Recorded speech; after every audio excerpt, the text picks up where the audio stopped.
Bonsoir à tous, merci d'être au rendez-vous pour un nouveau JT sur Monaco Info. Au sommaire, aujourd'hui, quelle est la situation dans nos établissements scolaires? Le protocole sanitaire va-t-il évoluer? Comment vont se dérouler les épreuves du baccalauréat? Des questions que de nombreux parents et élèves se posent. Le directeur de l'Éducation nationale de la jeunesse et des sports, Isabelle Bonal, nous apportera toutes les réponses. Samedi à 20h30, l'AS Monaco Basket reçoit Dijon en Jeep Elite, un match que vous pourrez suivre en direct à partir de 20h30 sur Monaco Info. Ce retour sur les parquets était grandement attendu par les joueurs. Nous serons avec le capitaine de la Roca Team, Dibost, pour en parler. Dans ce journal également, le comité des droits des femmes présente sa campagne 2020 à l'approche du 25 novembre. Et puis nous poursuivrons notre série de portraits de femmes travaillant à la sûreté publique. Mais avant cela, un point sur le reste de l'information avec Frédéric Elion. Bonsoir Frédéric. Monaco participe à la reprise de la 73e Assemblée mondiale de la santé virtuelle de l'OMS. Une assemblée mondiale de la santé virtuelle qui a réuni plusieurs centaines de délégués, dont les 194 États membres, des observateurs, mais aussi des organisations partenaires. La délégation monégasque était menée par Carole Lantéry, ambassadeur représentant permanent de la mission permanente de Monaco auprès de l'Office des Nations Unies à Genève. L'ordre du jour de l'AMS a permis de traiter de nombreux sujets sanitaires ainsi que d'évoquer la gestion, la préparation et la riposte face à la pandémie de Covid-19. Solidarité avec ce don du Gemluc au centre hospitalier Princesse Grace. Le CHPG a reçu aujourd'hui un chèque de 130 000 € de la part de son fidèle et généreux partenaire le Gemluc, destiné au service de l'hôpital de jour du docteur Garnier. Cette somme va permettre d'acquérir la solution OncoSafety visant à améliorer la prise en charge des patients d'oncologie. L'objectif principal est d'assurer le respect de la règle des 5 B, administrer le bon médicament au bon patient, à la bonne dose, par la bonne voie et au bon moment. Merci Frédéric. Accueillons notre première invitée. La scolarité en principauté a dû s'adapter à la situation actuelle. De nombreuses mesures ont été prises pour poursuivre l'enseignement à Monaco, et ce dans le respect des règles sanitaires. 3 mois après la rentrée, quelle est la situation dans les établissements scolaires? Dans quelles conditions vont se dérouler les épreuves du baccalauréat? Pour en parler, nous sommes avec le directeur de l'Éducation nationale de la jeunesse et des sports. Bonsoir Isabelle Bonal. Bonsoir Émilie Rousseau. Quel premier bilan peut-on tirer de cette rentrée 2020-2021 sur fond de Covid? Écoutez, pour le moment, je peux vous assurer que toutes les préconisations sanitaires ont été prises et d'une manière stricte, à tel point que je peux dire que depuis le début de l'année, aucun cas de Covid n'a été contracté au sein de l'établissement. Vous savez que nous, depuis le départ, le gouvernement princier Éducation nationale, on a voulu que les élèves de CP portent le masque. D'ailleurs, vous avez vu que maintenant la France s'est résignée à le faire. Donc le port du masque, la distanciation qui est respectée de 1 mètre, le fait de se nettoyer régulièrement les mains, ça c'est très important parce que le virus aussi s'attrape par les mains. On fait en sorte de limiter, je dis bien autant que faire se peut, les déplacements dans les couloirs des élèves. Mais je tiens à vous dire que le déplacement des enfants se fait toujours avec le masque, ainsi que le personnel. Au niveau de l'hygiène, il est évident que les établissements, les salles de classe, les bureaux sont nettoyés 3 fois par jour. Donc je peux vous assurer qu'il y a une hygiène formidable. Nous faisons au maximum pour préserver nos enfants, nos professeurs et tout le personnel des établissements. Est-ce que les cours se font en classe entière, Isabelle Bonal? Des cours se font en classe entière ou en demi-groupe, ça dépend. Mais pour le moment, on n'a absolument pas changé notre façon de travailler depuis le début de l'année. Pourquoi? En France, les classes sont beaucoup plus chargées. Vous avez des classes de 30, 35, voire 40 élèves. À Monaco, vous savez que la moyenne est à peu près oscille entre 20 et 22 élèves. On va dire, allez, 20, 24 élèves. Dans les petites classes, parfois moins. Donc, ça ne se justifie pas qu'on fasse des cours en demi-classe. Mais pour le moment, moi, ce qui est important, c'est que les élèves soient en présentiel. C'est le vœu non seulement des chefs d'établissement, des professeurs et des élèves. Parce que pour eux, c'est la meilleure garantie, je peux vous assurer, de ne pas contracter le virus et surtout de ne pas faire de décrochage scolaire. Donc, tant qu'on pourra faire du présentiel à l'école, je ferai tout pour que tout se passe au mieux. Donc il n'y a pas de nouveaux aménagements qui sont envisagés. Ce que nous avons fait, c'est que depuis le 2 novembre, On a supprimé les cours de natation et les cours d'éducation physique jusqu'à fin novembre. J'attends les instructions parce que tout dépendra de la propagation du virus ou pas. Donc là, on a supprimé les cours de sport, d'éducation physique, sauf pour les sportifs de haut niveau.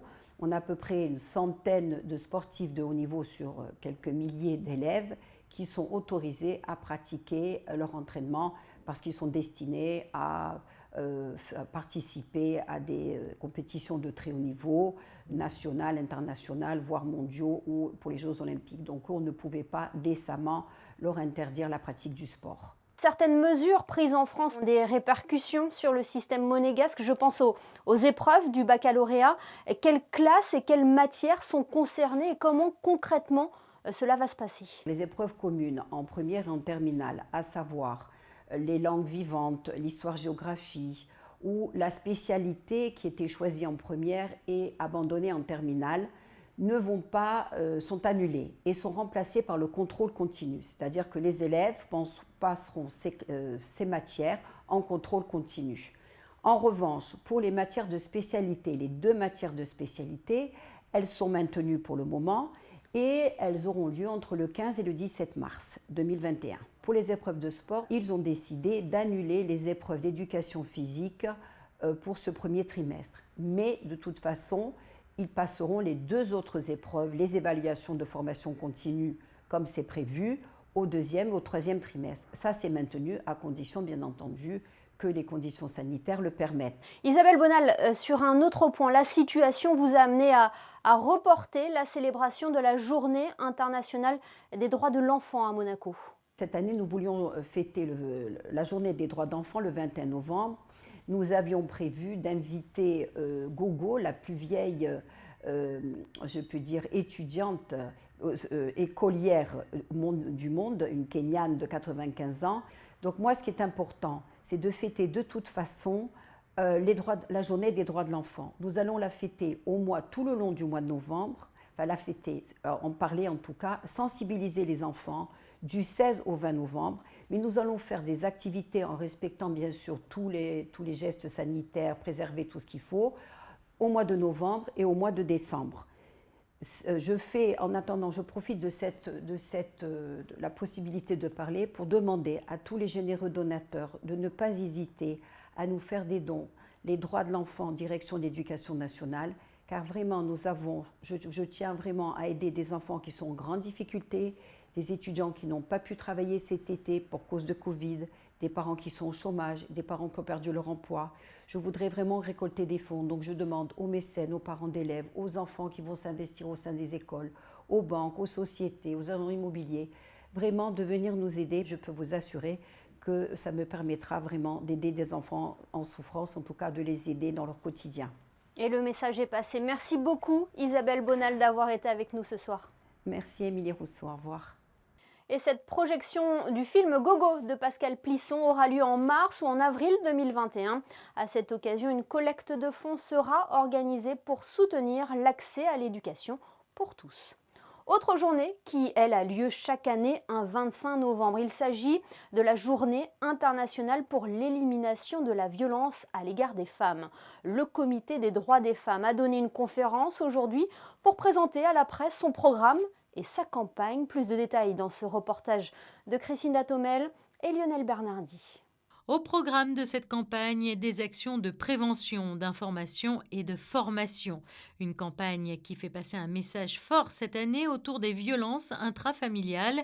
Et c'est par une phrase lourde de sens, « La violence n'a pas sa place dans nos vies », qu'un projet est né au sein du Comité des droits des femmes à Monaco, la réalisation d'un film de fiction pour marquer les esprits et dénoncer ce fléau encore trop présent en 2020 dans le cercle privé familial.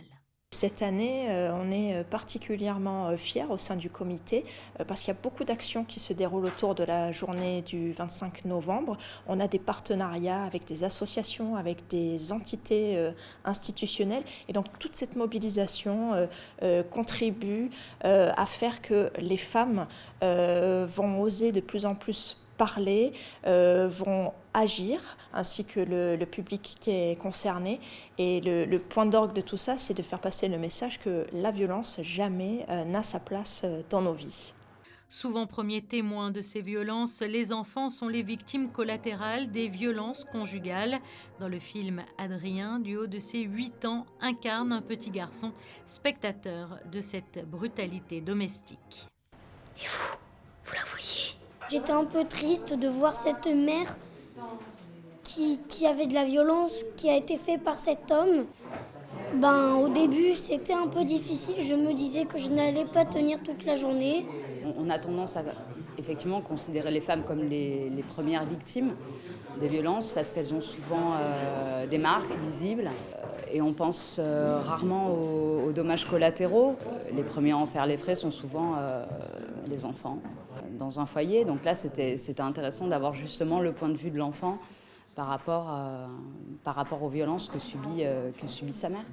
Ce film Made in Monaco et 100% monégasque sera diffusé à partir du 25 novembre sur Monaco Info et sur les réseaux sociaux. Dans le monde, c'est une femme sur 3 qui est victime de violences, que ce soit physiques ou sexuelles. En France, une femme sur 10 et la principauté n'est malheureusement pas épargnée. En 2019, la direction de la Sûreté publique a recensé 31 cas de violences faites aux femmes à Monaco. Le Comité des droits des femmes soutient également la série de reportages que nous avons lancée sur Monaco Info, des portraits de femmes exerçant leur profession à la sûreté publique.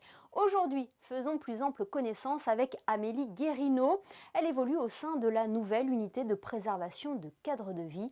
Vanessa Dessy l'a rencontrée. C'est avec un parcours pour le moins atypique qu'Amélie Guérino rejoint la Sûreté publique à Monaco.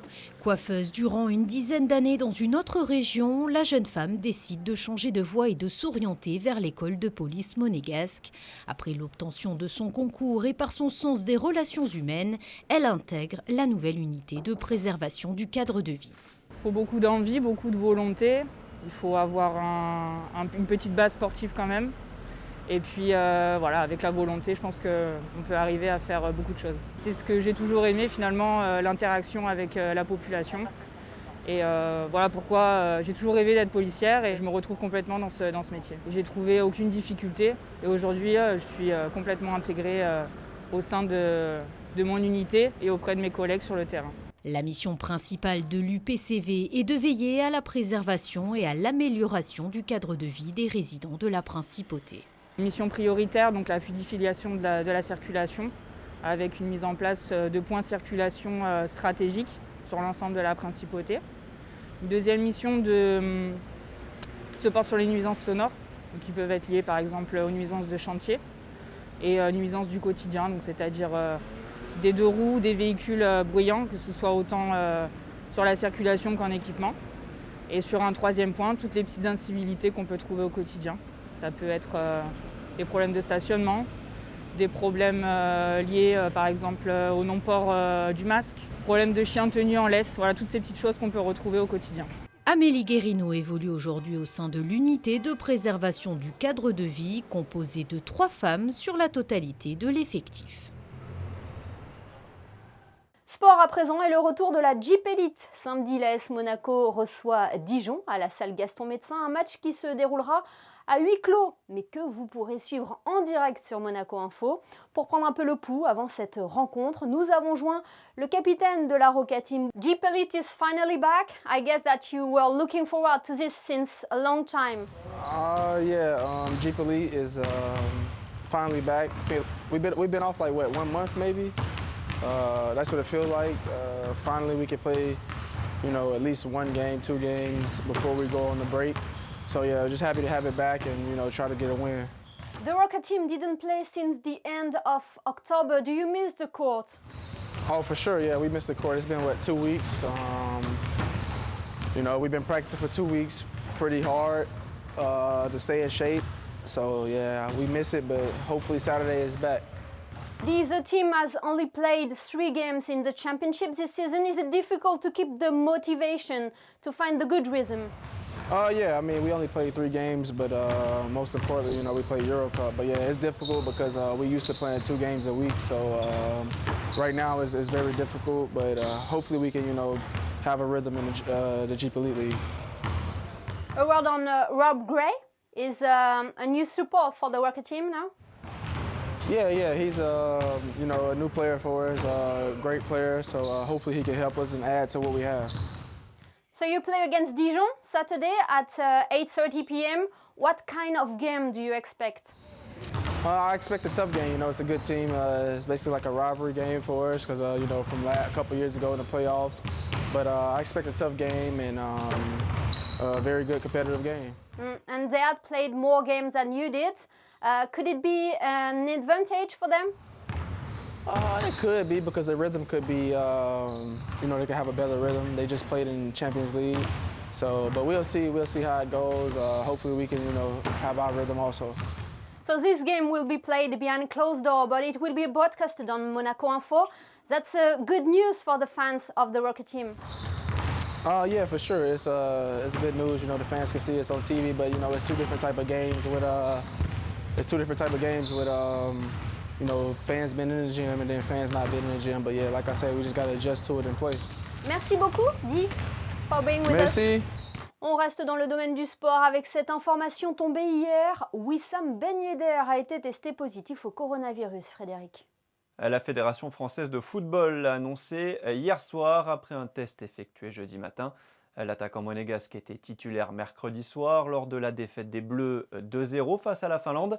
Il est d'ailleurs resté 57 minutes sur le terrain avant d'être remplacé par Antoine Griezmann.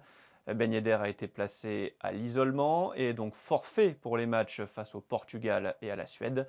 Dans un tweet, l'international français s'est dit déçu et a tenu à remercier ses fans pour tous les messages de soutien. Dans un tout autre domaine, le Grimaldi Forum décroche sa 5e certification ISO 14001. Certifié pour la première fois en 2008, le Grimaldi Forum est l'un des tout premiers centres de congrès en Europe à avoir obtenu le précieux sésame. 12 ans plus tard, tous les voyants sont toujours au vert. Le Grimaldi Forum, qui a érigé sa politique verte en maillon fort de sa stratégie d'entreprise, est parvenu depuis 2008 à améliorer son efficacité énergétique de 35%, multiplier par 2,5 son taux de tri et diviser par plus de 2 sa consommation d'eau par visiteur. La prochaine recertification ISO 14001 est prévue fin octobre 2023.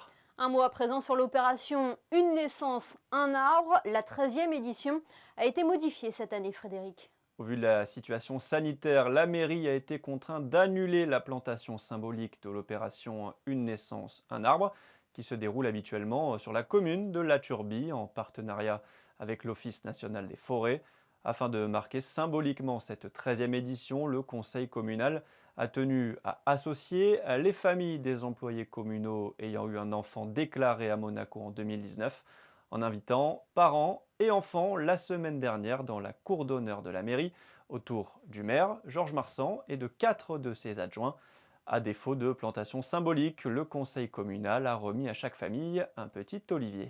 On passe aux prévisions météo. À quoi peut-on s'attendre pour le début du week-end, Frédéric? Une légère amélioration est prévue pour la journée de samedi, Émilie, avec toujours quelques passages nuageux le matin, mais beaucoup moins denses qu'hier. Pas de pluie de prévu et même de très belles éclaircies dans l'après-midi.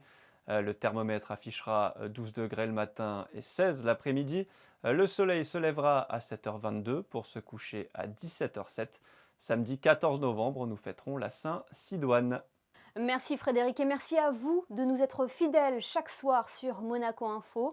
Vous le savez, le village de Noël aura lieu sous un format réduit cette année, mais nous pourrons profiter de la patinoire à ciel ouvert. Elle est d'ailleurs en cours d'installation. Vous découvrirez cela dans notre édition de demain, samedi. En attendant, on se quitte avec les photos de Manuel Vitali pour vous donner un avant-goût. Très belle soirée à tous sur Monaco Info.